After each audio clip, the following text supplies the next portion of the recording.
Pangulong Marcos nagsalita na po tungkol sa budget ng PhilHealth at Department of Education na siyang controversial ngayon dahil sinasakyan ng ibang mga politiko, ginagamit na propaganda. Bakit daw babawasan yung budget ng PhilHealth? Ang kalusugan ng mamamayan ang nakataya. Naku, ito, may na-discover ang Pangulo. Hindi naman pala nagagamit yung pera. So, ibig sabihin, mayroong problema sa implementation ng mga batas at pagtulong ng PhilHealth sa may mga sakit na Pilipino. Yan ang tingin ko. Pakinggan po ninyo itong paliwanag ni Pangulong Marcos. At importante ho ito dahil yung budget na pinag-uusapan for 2025 ay issue rin ho ito dito sa controversial na ito. Ito po yung paliwanag dito ni Pangulong Marcos sa harap ng mga media. Sa harap ng mga media ang nagtatanong sa isyong ito. The two subjects are PhilHealth and Okay, let's isa-isayin natin. Yan na. PhilHealth has a 500 billion reserve. May reserve. And the cost of to provide their services in 1 year is less than 100 billion. Yan na, sandali Sandali lang ho. Nag-commercial lang. Dito sa press conference. Actually, for expenditures in the 260 billion is 100 plus billion. So meron pa ring reserve. That's why I know na naabala ang tao because bakit natin binawasan? Dahil ang katotohanan dyan ay kung tignan ninyo, kaya binawi ng Department of Finance yung ilang reserve na naman doon na naiwan. Dahil hindi nagamit yun ng ilang taon. In other words, the PhilHealth has sufficient budget to do all of the things that they want to do. So let's go back the last 2 years. Kung titignan ninyo, ang services na binibigay, ang treatment na binabayaran ngayon ng PhilHealth ay nag-expand na ng gusto. We are taking care of many more conditions, many more. We have more dialysis patients. We are attending to more people. That's from the budget of 2023 and 2024. So patuloy, pataas ng pataas. Pati yung pagbayad. Ang payments ngayon natin for cancer, for the other diseases, hundreds of percent ang increase doon sa dati. In other words, kaya ng PhilHealth ang bayaran niya. And the reason why is that we do not want to subsidize it is because it is the subsidy will hook lang doon sa bank account ng PhilHealth. Hindi magagamit. Marami tayong paggagamitan doon. So that's a simple explanation there. Is that they have sufficient funds to carry on. Because ang problema sa PhilHealth, ang problema ngayon sa PhilHealth, hindi tungkol sa pagbigay ng serbisyo. Hindi sa pagbigay ng insurance cover. Hindi yan ang problema. Kulang sila sa budget kaya hindi sila nakakapag-alaga ng tao. Kulang sila sa budget kaya maliit ang bayad. Hindi yan ang problema. Ang problema, kung titignan ninyo, you look at the reports that are happening, sa dami ng bagong services ng PhilHealth, sa dami ng mga bagong payment na binibigay ng PhilHealth, nababara ang sistema. You can see there are in the provinces, merong mga tao nag-aantay buong araw yung pilat 200 tao. Nag-aantay, magke-claim sila.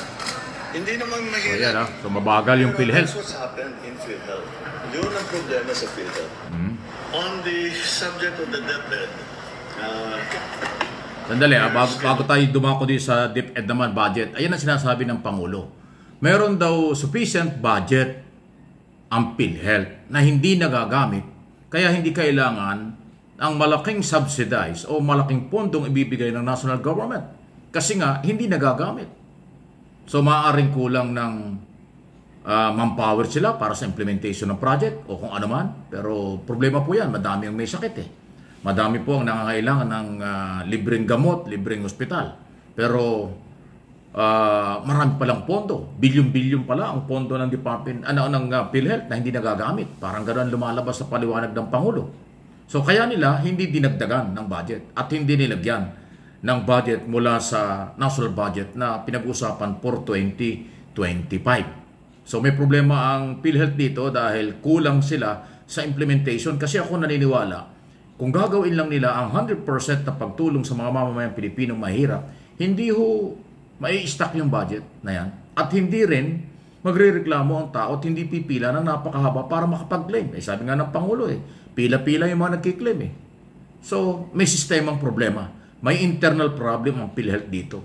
Ang problema kasi dito sa PhilHealth, matagal na merong issue dyan ng korupsyon o kung ano mang kailang ginagawa, hindi naman nagbago. Di man nakaraang gobyerno, katakot-takot ng hearing na ginawa dyan ng Kongreso. Na-discover ang maraming malalaking sweldo ng mga staff at mga tao dyan. Na-discover din ang maraming mga hindi nababayarang mga ospital. Hindi pa pala nare-reforma yan until now. Kasi yung budget nila hindi nagagamit.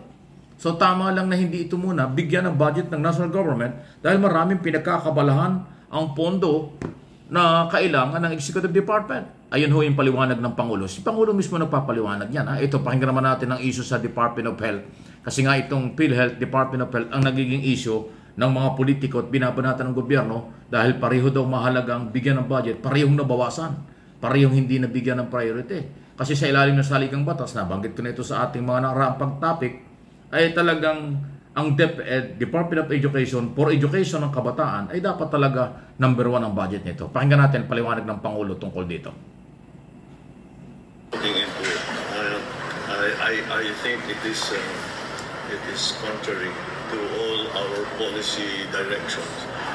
When we talk about the STEM development of our educational sector, and then the continuing development, because yung nawala na 10 billion comes from the computerization item.